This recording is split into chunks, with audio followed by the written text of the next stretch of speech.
बांग्लादेश के अंदर जिस प्रकार एक अंतर्राष्ट्रीय षड्यंत्र के तहत हिंदू जेनोसाइड, लोग पूछते थे मंदिर कैसे टूटे, और हिंदू मंदिरों के लिए आज जो दावा कर रहा है ये कब तोड़े गए थे, कैसे तोड़े गए थे, तो जिन पीढ़ियों ने नहीं देखा, जिन्हें उत्तर नहीं प्राप्त है, वो आज बांग्लादेश में जो कुछ हो रहा है और 90 के दशक में जो कुछ भारत के जम्मू कश्मीर के अंदर हुआ, इन दोनों से इस प्रश्नों का उत्तर मिल जाएगा।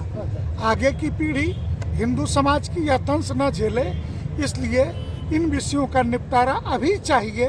अगर गांव-गांव ये भारत के प्रत्येक जिलों में एक साथ प्रदर्शन हो रहा है, एक 3 दिनों की तिथि तय की है कि इस 3 से 4 दिनों में भारत के प्रत्येक जिले अपनी सुविधा से हिंदू समाज उठ करके खड़ा हो। अन्यथा दुनिया में धर्म के नाम पर अगर सर्वाधिक हत्या हुई है तो हिंदुओं की हुई है, और वो हत्या है 45 करोड़ से ऊपर। तो अब हम इस हत्या को, इस बलात्कार को और इस दंश को सहने को हम तैयार नहीं। सर, सरकार से क्या मांग रहेगी? सरकार निष्क्रिय बनी हुई है, 3-4 महीने से लगातार कोई कदम नहीं उठा रही। सरकार निष्क्रिय नहीं है। अगर सरकार निष्क्रिय होती तो बांग्लादेश में शेख हसीना की हत्या हो गई होती। 83 किलोमीटर की दूरी है ढाका और हमारे अगरतला के बीच में, त्रिपुरा की राजधानी की। और जिस तरीके से रेस्क्यू करके शेख हसीना को बचाया वहाँ से उनके प्रधानमंत्री को, सरकार निष्क्रिय नहीं है।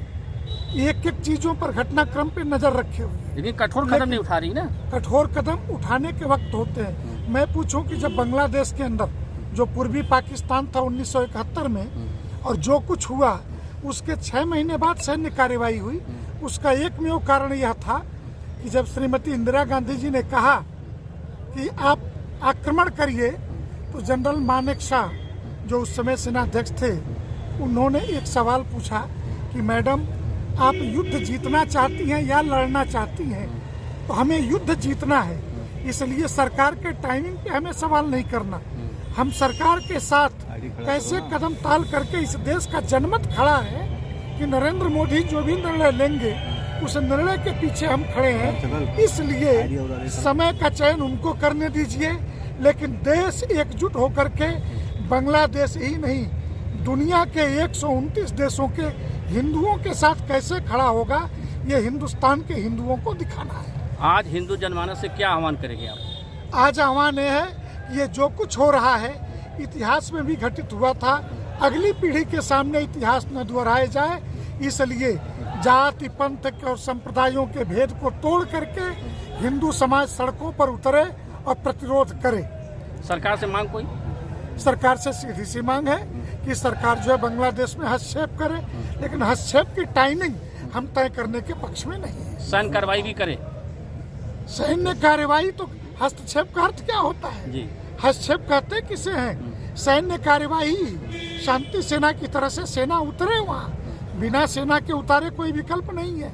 और 1 करोड़ 20 लाख हिंदू हैं, 8% हिंदू आबादी है बांग्लादेश में। अगर 55 लाख की आबादी इजराइल के यहूदियों के लिए एक देश बनाया जा सकता है, तो 1 करोड़ 20 लाख हिंदुओं के लिए बांग्लादेश का जो चटगांव वाला हिस्सा है, जिसमें हमारे 2 शक्तिपीठ हैं, ढाकेश्वरी देवी समेत, वो पूरा हिस्सा काट करके एक स्वतंत्र हिंदू राष्ट्र क्यों नहीं बन सकता है, ये तय करना है। और सरकार उसमें वहाँ के हिंदुओं की मदद करे।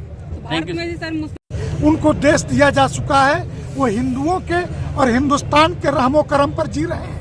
अगर उन्हें अलग देश चाहिए तो पुनः पाकिस्तान प्रस्थान करने के लिए वो स्वतंत्र हैं, उनकी जमीन वहाँ दी गई है। सर, संभल में भी इसी तरह की घटना हुई थी, उस पर क्या कहेंगे? संभल की घटना शुद्ध रूप से मुसलमानों की गुंडागर्दी है, और इस गुंडागर्दी में पुलिस प्रशासन मरने के लिए नहीं है। इनकी गुंडागर्दी, न्यायालय ने आदेश दिया सर्वे करो, और न्यायालय के आदेश का पुलिस पालन कराने गई। ये रातों रात ईंट पत्थर आए कहाँ से, किसी ने पूछा क्या?